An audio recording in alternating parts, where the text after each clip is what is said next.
The second part of our lesson deals with tree diagrams and permutations. Example C says, how many ways can the letters A, B, and C be arranged without replacement? In other words, you can't have 3 A's, you can't have 2 A's and a B, it has to be 1 A, 1 B, and 1 C. So when we start off, I put A at the top of my tree diagram. And this is because there is one way, and one way only, to place A, because it's all by itself, and you can't put it in any other order.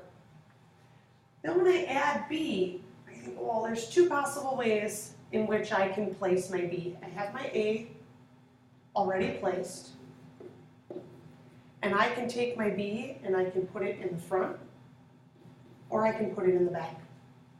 So I'm going to make note, 2 ways to place B.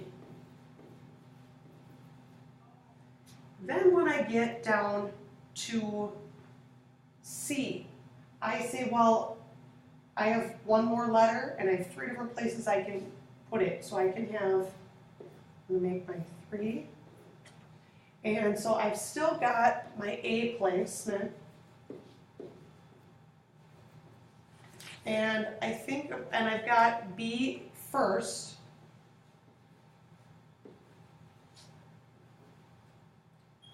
And here I have my A with B second.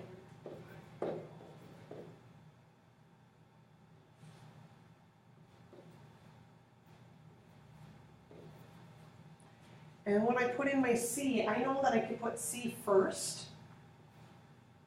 I can put it second, or I can put it last. So then that means that I'm going to make note, 3 ways to place C. So if I think about that, I can then write my solution in what we call set notation. And that set notation uses that funky bracket again, and then I would write down C, B, A, B, C, A,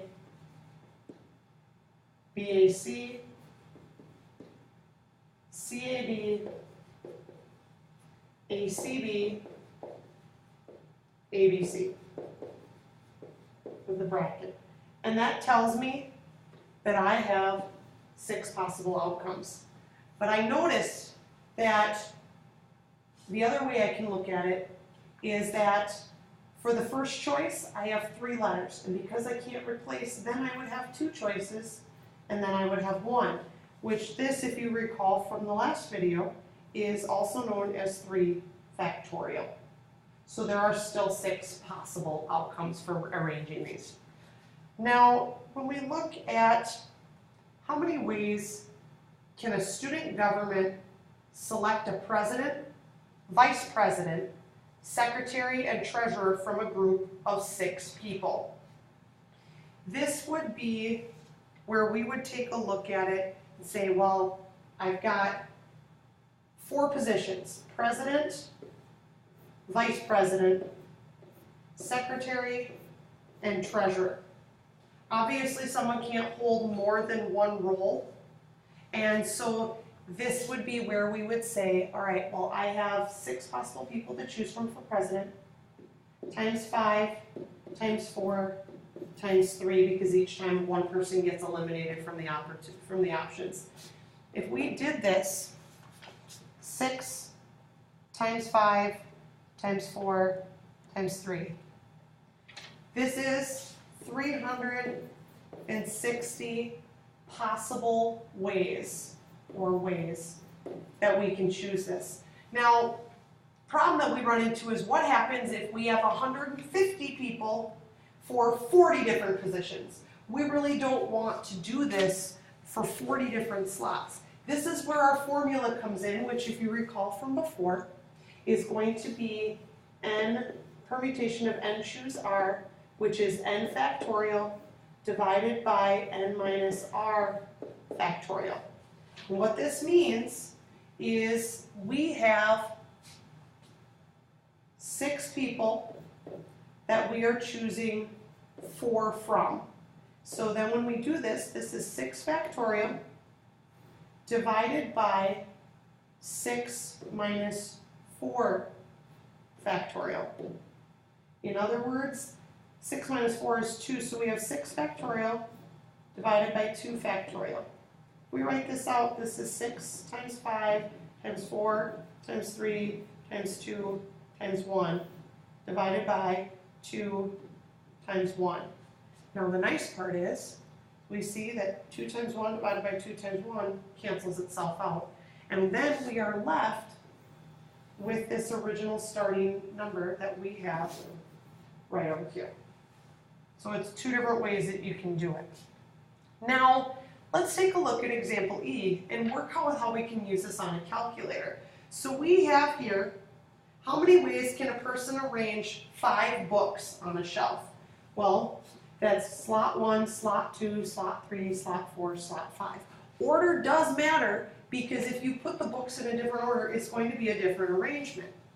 So if you think about this, 5 times 4 times 3 times 2 times 1. This is also 5 factorial. So what we can do is if we go to our calculator, we have this beautiful math button. So if we arrow over to PRB, you will see that number 4, which we can hit the number 4, gives us our factorial. Now obviously we don't want to do the answer. So what we want to do is 5, we go math button, arrow over to probability, hit the 4 for factorial, and hit enter. And that will tell us that there are 120 different ways. And ways is often a great label to put on your answer. Now, for example, F, we have here how many different ways are possible in a horse race for 7 horses to come in first, second, or third place? Well, order does matter because who comes in first, second, or third changes up the order of finishing. But we have 7 possible horses that can finish first, second, or third. And there are 3 different places to choose from. So this really is 7 factorial divided by 7 minus 3 factorial, or 7 factorial divided by 4 factorial.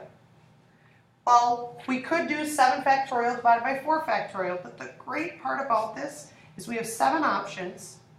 And if we hit that math button and arrow over to PRB again, you'll see under number 2 we have NPR, which is exactly what we're looking at. So we hit that, and that 7 tells, before the N, tells us that we want the N to be 7. And then after it, we put our 3, which is in the problem that tells us R is 3. We hit enter, it tells us that this is equal to 210, which if we did 7 factorial, that's 7 times 6 times 5 times 4 times 3 times 2 times 1 over 4 times 3 times 2 times 1.